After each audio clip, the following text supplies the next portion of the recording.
Last time on Pete vs. Wild. Pete murders a cow.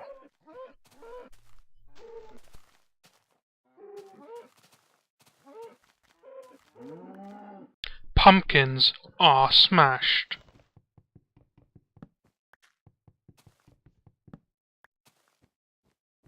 And Pete tries out the latest fashion in headwear.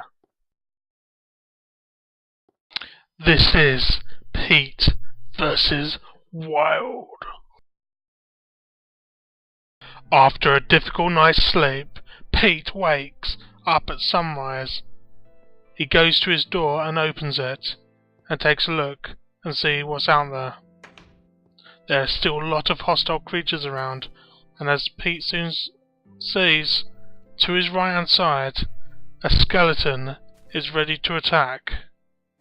Pete goes back in his house, closes the door, and the skeleton seems to block Pete in, but luckily Pete can hit the skeleton through the door, and Pete is victorious. Pete takes a moment to gather himself, and soon tries to go outside again. He collects a few items from the dead skeleton, and in the distance he sees the morning sun, soon vanquishing the horrible night as zombies and skeletons burn in the distance.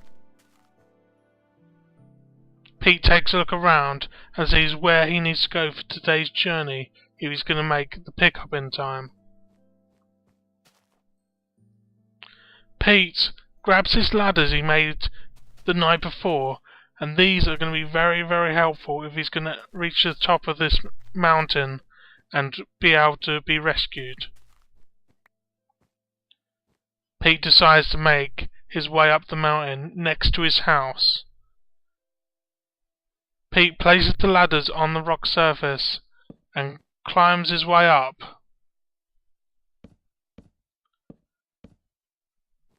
Pete surely has enough ladders to make it to the top.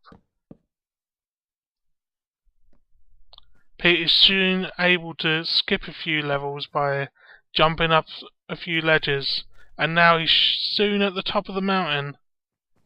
He's met by a creeper, and the creeper explodes. Both creepers explode, and Pete, although a little injured, should be able to brush it off and continue his journey. Pete has no food with him and is unable to heal himself, but he's not injured a great deal, and which is very lucky. Pete chops down some extra wood. Now, this wood could be used for many things, but today Pete needs to make a bridge across to the other cliff top. This is where the meeting place for the helicopter will be. Pete needs to make sure he has enough wood so he can get across in one go.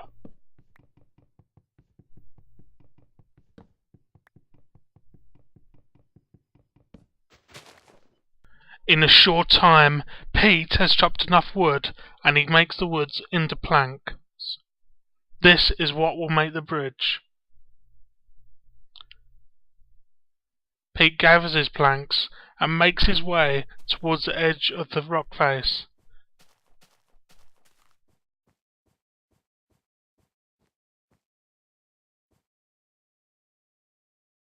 One block at a time, Pete starts to make his way across the massive drop.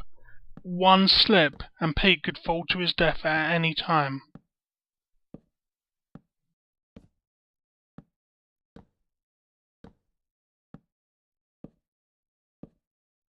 Eventually, he reaches the other side. It's not long before he sees a really good spot for a landing pad for the helicopter. It will take a bit of clearing out and a bit of lighting up, but this will make a good area for a landing pad.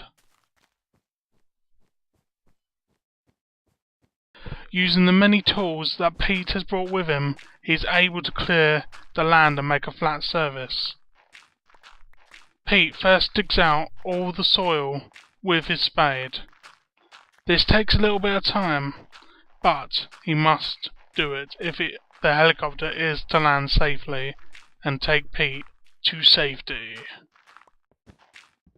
After all the soil is cleared, Pete grabs a pickaxe and starts clearing the stone.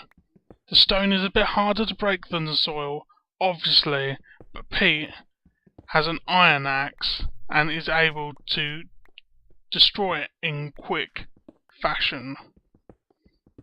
It still takes a while for the area to become flat and Pete to be able to build his landing pad.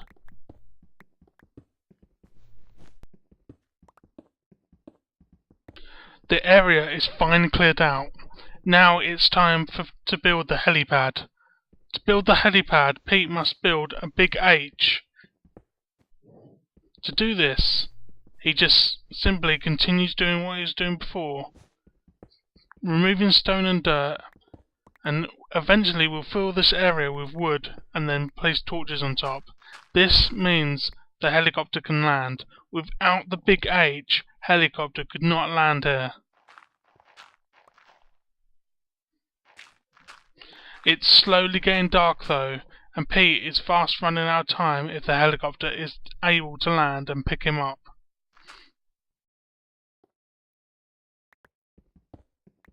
Now the layout of the H has been dug, wood can fill in the H, and then Pete can place his torches on top after the H has been filled in. Remember, this big H is a must for any helicopter to land. Pete also ran out of planks during making the H, but he has spare wood in reserve and quickly starts to fill in the rest of the H.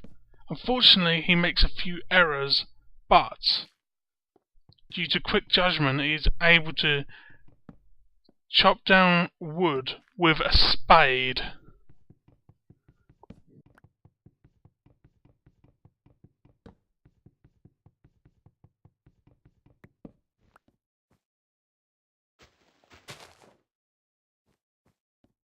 With the helipad complete, Pete places torches on so the helicopter knows where to land. It's fast approaching night, but the sound of the helicopter can be heard in the distance. The H is finished and Pete is rescued. So once again, I've been able to show how to survive in the snow.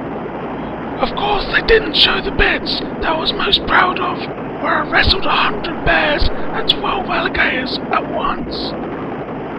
Once again, nature's harshest environments have failed to defeat Pete Grylls.